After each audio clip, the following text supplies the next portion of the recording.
अस्सलाम वालेकुम बच्चों। आज हम लोग क्लास 10th का मैथ पढ़ने वाले हैं। चैप्टर नंबर 1 जिसका नाम है linear simultaneous equations. Linear simultaneous equations. Linear का मतलब क्या होता है या लीनियर इक्वेशन किसे कहते हैं? लीनियर इक्वेशन उस इक्वेशन को कहते हैं जिसमें सिर्फ और सिर्फ एक वेरिएबल होता है और जिसका डिग्री हमेशा क्या होता है? 1। जिसका डिग्री मतलब x का पावर क्या होगा? हमेशा 1 होगा। जैसे एक ठेला x प्लस 5 बराबर 0, तो x बराबर कितना होगा?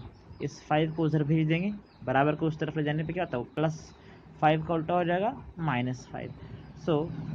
तो लीनियर इक्वेशन क्या होता है? इस तरह का, इसे हम लोग लीनियर इक्वेशन कहेंगे इन वन वेरिएबल। यहाँ पे हमको क्या निकालना है? x निकालना है। तो ax plus B equal to 0 और a नॉट इक्वल टू 0, तो ax is equal to b को इधर भेज देंगे, तो ax is equal to minus B. अब ये जो a है इसे क्या कर देंगे? नीचे भेज देंगे, तो x is equal to minus B by A. ये हो गया हम लोगों का एक आंसर। उसी ऐसा एक और करना है, 3x minus 6 is equal to 0, तो 3x इज इक्वल टू 6। 6 को उस तरफ भेज देंगे, बराबर को उस तरफ भेजा जाएगा, तो -6 जो है वो +6 हो जाएगा। अब 6/3 काटने पर आता हम लोगों का 3 दूनी 6, तो आंसर आ गया मेरे पास 2। इसी तरह से हम लोग बना सकते हैं एक, अगर किसी भी लाइन को इक्वेशन निकालना है इन टू वेरिएबल्स मैंने 2 इक्वेशंस हो गए, एक होगा x एक होगा y। अच्छा, यहाँ पे जो a1 है ये एक कांस्टेंट है, तो a1 होगा क्या जाएगा? a1 is coefficient of x, b1 is coefficient of y। Coefficient मैंने जो x का बगल में जो वैल्यू होता है, x का बगल में जो वैल्यू होता है उसे a1 कहेंगे, और y का बगल में जो वैल्यू होता है x का कोएफिशिएंट को a1 कहेंगे, y का कोएफिशिएंट को b1 कहेंगे, और c1 जो है वो नंबर होगा। उसी तरह से c1 जो है एक कांस्टेंट है जिसका वैल्यू जो है वो बदलता नहीं। तो इस इक्वेशन को सॉल्व करने के लिए हमको एक और इसी जैसा इक्वेशन चाहिए, इसका नाम होगा टू अननोन वेरिएबल्स। यहाँ पे अननोन वेरिएबल्स बोलेंगे तो हम लोग कहेंगे x और y। हम लोग का मेन मकसद जो है वो x और y को निकालना होता है। तो a2x plus b2y plus c2 बराबर 0, ये हो गया इक्वेशन नंबर 2 और ये हो गया इक्वेशन नंबर 1। अब इस दोनों में यहाँ पे क्या है? a2 b2 c2 क्या कॉन्स्टेंट्स, जिसे एग्जांपल हम लोग देते हैं। लिखो 3x प्लस 2y प्लस 5 बराबर 0, 4x माइनस 3y प्लस 6 बराबर 0। तो यहाँ पे a1 का माने 3, b1 y का बगल वाला कितना है यहाँ पे? 2, तो लिख देंगे 2। c1 कितना है यहाँ पे? ये जो नंबर है ये c1, तो हो जाएगा 5। सिमिलरली इसी तरह से दूसरा बनाना है a2 कितना होगा? x का बगल में कौन है? 4, तो 4 को लिख देंगे। फिर क्या होगा? b2 y का बगल में क्या है? यहाँ देखना -3, तो लिखेंगे -3, और c2 में क्या लिखेंगे? c2 में लिखेंगे 6। इस तरह से हम लोग इसको निकालते हैं। a1 x का बगल में है जो वो a1, y का बगल में जो है वो b1, और c1 जो है वो नंबर। फिर क्या होगा? x का बगल में जो है वो हो गया a2 4, और b2 का तो हो जाएगा -3, और c2 हो जाएगा 6। ये था हम लोगों का a1 b1 c1 निकालने का तरीका। अच्छा, दूसरा है जियोमेट्रिकल रिप्रेजेंटेशन, मतलब इसे ग्राफ में या जियोमेट्री में किस तरह से रिप्रेजेंट करेंगे, ग्राफ कॉपी में किस तरह से इसे हम लोग बना सकते हैं। ग्राफ कॉपी में किस तरह से हम लोग इसे बना सकते हैं? पहला काम, ये L1 मतलब line 1, a1x plus b1y plus c1 बराबर 0, equation 1। L2 a2x plus b2y plus c2 बराबर 0, इक्वेशन 2। ये ग्राफ कॉपी में कुछ इस तरह से होता है, एक्स एक्सिस ये होता है, वाई एक्सिस, और ये हो गया ओ माने ओरिजिन। ठीक है, तो जब ये इस लाइन और इस लाइन को जब बनाया जाएगा तो दो तरह से बन सकता है। ये हो गया L1, ये हो गया L2। तो L1 और L2 दोनों एक पॉइंट पर आपस में काट रहा है एक दूसरे को, इसका नाम होगा पी एक्स कामा वाई। ये जो पी एक्स कामा वाई ये क्या कहलाता है? कोऑर्डिनेट कहलाता है। यानी कि जब भी दो लाइन आपस में एक दूसरे को काटता है तो वो एक ही पॉइंट पर आके मिलते हैं, इसका नाम रखते हैं हम लोग पी। तो हम लोग उसे क्या कहेंगे? L1 एंड L2 इंटरसेक्ट, यानी कि एक दूसरे को क्या कर रहा है? काट रहा है। ठीक है, काटता है। दूसरा लाइन होता है, एक और हो सकता है कि L1 ये लाइन है और एक L2 लाइन है, और ये दोनों आपस में क्या, आपस में पैरेलल है। पैरेलल मतलब वो लाइन जो आपस में नहीं मिलता कभी, जैसे कि रेल की पटरी होती है या स्केल होता है, या फिर ये कॉपी देख लो, ये लाइन, कॉपी का ये लाइन और कॉपी का ये लाइन कभी भी नहीं मिलता। तो इस तरह का लाइन को हम लोग क्या कहते हैं, L1 and L2 are parallel lines, parallel lines.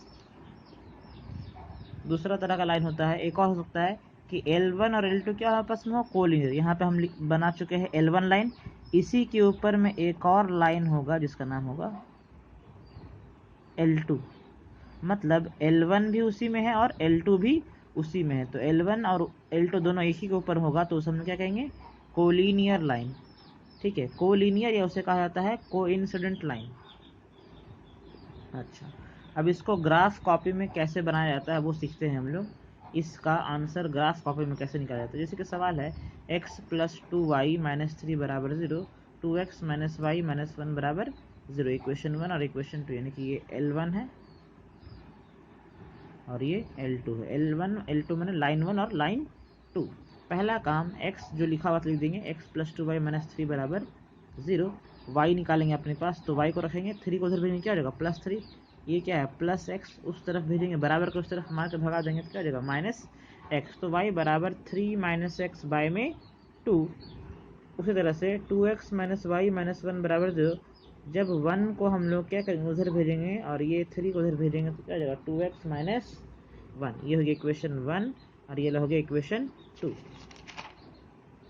फिर क्या करेंगे, दोनों के लिए टेबल बनाएंगे, table for equation 1, table for equation 2। Equation 1 में क्या था, y = 3 - x बाय में 2, x के जगह में क्या पुट करेंगे, 3 पुट करेंगे। तो यहाँ है ना x, ये देखो यहाँ दिख रहा है x में लिखेंगे कितना, 3, तो 3 - 3 कितना हो गया, 0।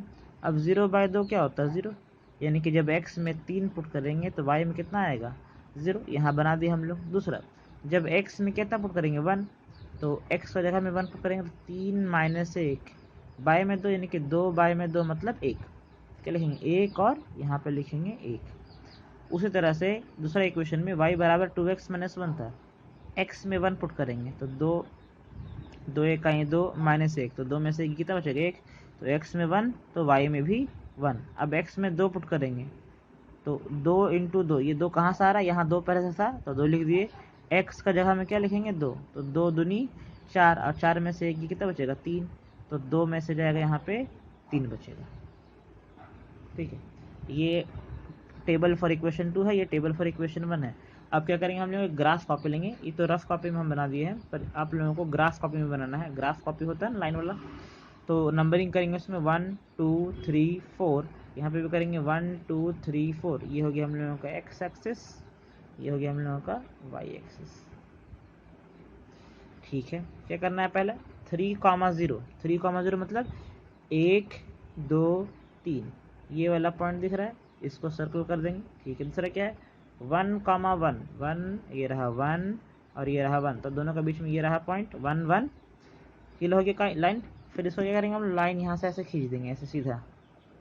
उसके बाद फिर क्या दे रखा 1,1, मतलब वही वाला पॉइंट 1,1। दूसरा क्या है 2,3, यानी कि x में 2 y में 3, x में 2 और y में 3। देखो x में 2 यानी कि 1 2, ये हो गया 2, और y में कितना होगा 3, यानी कि यहाँ पे पहले 2 जाएंगे, फिर 3 कदम ऊपर 1 2 और ये रहा 3, तो ये हो गया दूसरा लाइन। जब दोनों लाइन जिस पॉइंट पर मिलेगा वो क्या कहलाएगा, मेरा आंसर। तो कहाँ मिला मेरा P 1,1 है ना, ये देखो ये 1 और ये भी 1, तो hence the solution is 1,1 answer. इस तरह से हम लोग इक्वेशन को ग्राफ कॉपी में बना के भी आंसर निकाल सकते हैं, ग्राफ कॉपी में बना के निकालने। अच्छा, फिर सीखते हैं हम लोग condition for solvability of equations. Condition बने हो गया हम लोगों का शर्त कि वो उसका आंसर निकलेगा या नहीं निकलेगा, और अगर निकलेगा तो किस तरह का आंसर निकलेगा। पहला केस 1, कंसिस्टेंट एंड इंडिपेंडेंट, जिसका मतलब होता है यूनिक सोल्यूशन। और यूनिक का मतलब होता है एक। यूनिक का मतलब क्या होता है? इकलौता या एक, जिसका मतलब एक ही आंसर आएगा। उस तरह की चीज़ों को हम क्या कहते हैं? यूनिक सोल्यूशन कहते हैं। L1 मतलब line 1 a1x plus b1y plus c1 equal to 0, L2 a2x plus b2y plus c2 बराबर 0। यूनिक कब निकलेगा? जब L1 और L2 आपस में एक ही पॉइंट पर काटेगा, तभी ना यूनिक सोल्यूशन निकलेगा। इसका फॉर्मूला क्या होता है? वो होता है a1 by a2 not equal to b1 by b2। दूसरा फिर से बोल रहे हैं a1 by a2 not equal to b1 by b2, किसके लिए है? Unique solution. ये जो दूसरा नाम होता है कंसिस्टेंट एंड इंडिपेंडेंट। इंडिपेंडेंट याद रखने के लिए इजी रहेगा, C एंड I। दूसरा कंसिस्टेंट एंड डिपेंडेंट, जिसका मतलब होता है many solution. Many solution, many solution मतलब जिसका आंसर एक से ज़्यादा आएगा। तो देखो इसका फॉर्मूला होता है a1 by a2 equal to b1 by b2 equal to c1 by c2। कुछ इसी तरह से है, बस यहाँ पे नॉट इक्वल टू, यहाँ पे क्या है? सब में इक्वल टू है, सब में इक्वल टू। यहाँ पे क्या होगा? अभी थोड़ी देर पहले किए थे हम लोग, यहाँ था L1 लाइन और इसी के ऊपर में एक और लाइन आएगा L2, क्योंकि इसमें बहुत सारा पॉइंट हो जा रहा है, इस वजह से इसमें क्या आंसर आएगा? Many solution. क्या आएगा? Many solution. इसका आंसर बहुत सारा होगा। इसमें क्या हो रहा था? सिर्फ एक ही पॉइंट मिल रहा था, इसका आंसर एक ठो आएगा। इसमें क्या हो रहा है? बहुत सारा पॉइंट्स, यानी कि मैनी सोल्यूशन। और तीसरा तरह का आंसर होता है इनकंसिस्टेंट। इनकंसिस्टेंट मतलब पैरेलल लाइंस, या उसे कह सकते हैं नो सोल्यूशन, यानी कि जब दोनों लाइन पैरेलल होगा। फॉर्मूला क्या होगा इसका? a1 by a2 equal to b1 by b2 not equal to c1 by c2। फिर से a1 by a2 equal to b1 by b2 not equal to c1 by c2। इसका मतलब दो line क्या होंगे? आपस में पैरेलल। पैरेलल का माने दो लाइन सीधा जाएगा और एक दूसरे को कभी भी क्रॉस नहीं करेगा। The line which doesn't cross each other, जैसे कि अभी हम बोले थे ये कॉपी का लाइन, ये लाइन और ये लाइन कभी भी क्रॉस नहीं करता है। तो इस तरह की चीज़ों को हम लोग क्या कहते हैं? पैरेलल लाइन कहते हैं। जैसे कि हम लोगों का कॉपी हो सकता है, ज्योमेट्री बॉक्स हो गया, रेल की पटरी हो गई, है ना। इस तरह की चीज़ों को हम लोग क्या कहते हैं? पैरेलल लाइंस कहते हैं। Parallel lines. अब इसके ऊपर हम लोग कुछ सवाल बनाते हैं।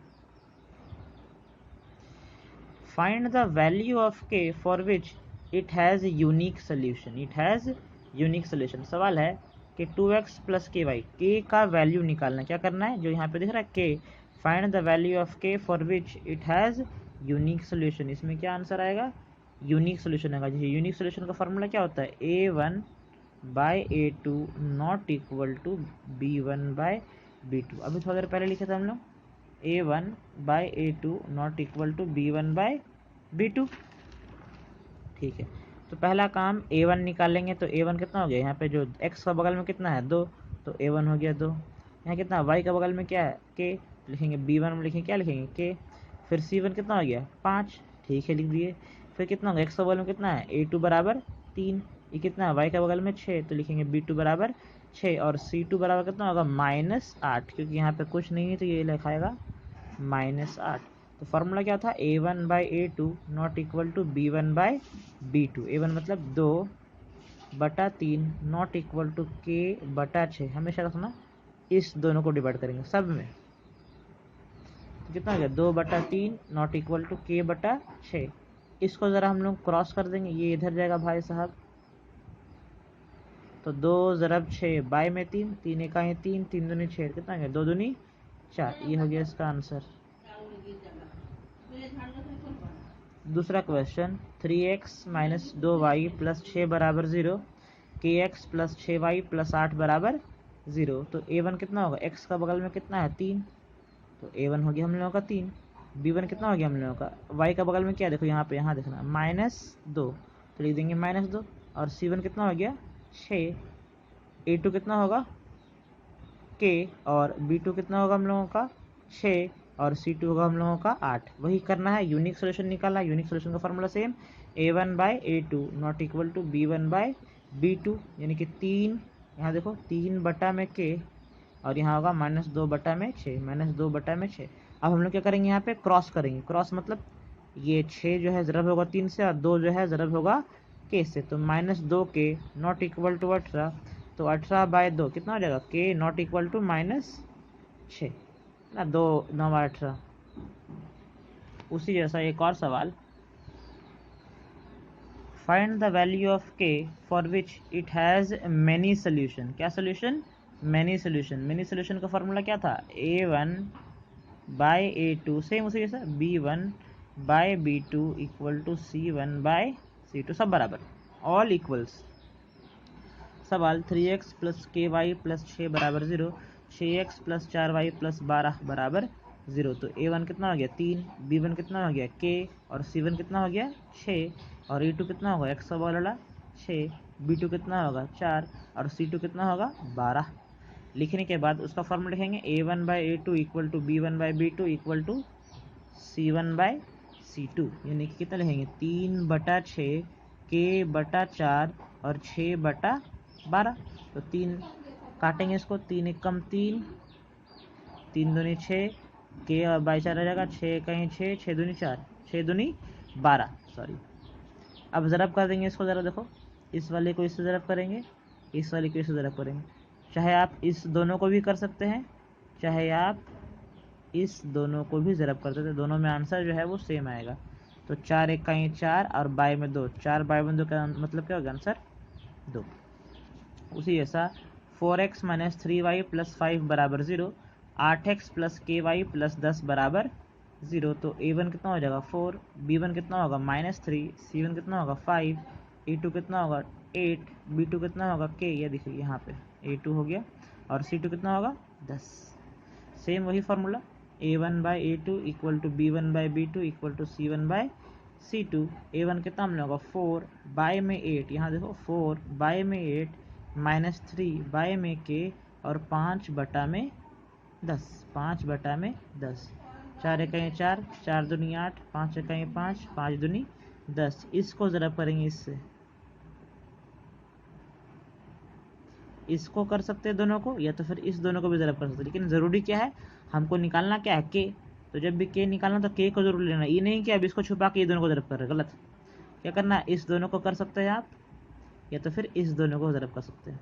तो ज़रब हो जाएगा के इकाई के और 2 तिया 6, आंसर हो गया मेरे पास -6। आ गया समझ सबको।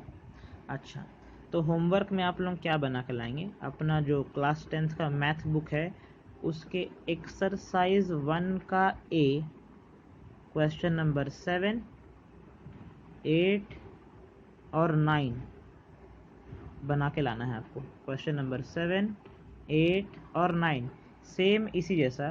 क्वेश्चन नंबर 7 में है unique solution, unique solution. Question number 8 में है मैनी सोल्यूशन, और क्वेश्चन नंबर 9 में है नो सोल्यूशन, नो सोल्यूशन। और सब में क्या करना है, सब में k का वैल्यू निकालना है। जैसे कि अभी हम लोग यहाँ पे निकाले हैं इस सवाल में, और उससे पहले हम लोग यहाँ निकाले थे यूनिक सोल्यूशन, यानी कि ये 7 नंबर में यूनिक सोल्यूशन से बनाएंगे। फिर से बोल दे रहे हैं हम, 7 नंबर में यूनिक सोल्यूशन, 8 नंबर में मैनी सोल्यूशन, और 9 नंबर में नो सोल्यूशन। नो सोल्यूशन का फॉर्मूला यहाँ पे लिखा चुके हैं हम लोग। नो सोल्यूशन का फॉर्मूला क्या होता है, a1/a2 not equal to b1/b2, sorry a1/a2 equal to b1/b2 not equal to c1/c2। आगे समझ में। तो होमवर्क रहेगा हम लोगों का 7, 8, 9, एक्सरसाइज 1 का ये से 7, 8 और 9, ठीक है। ये सबको बना के लाना है। थैंक यू, आज के लिए इतना ही बस, ठीक है।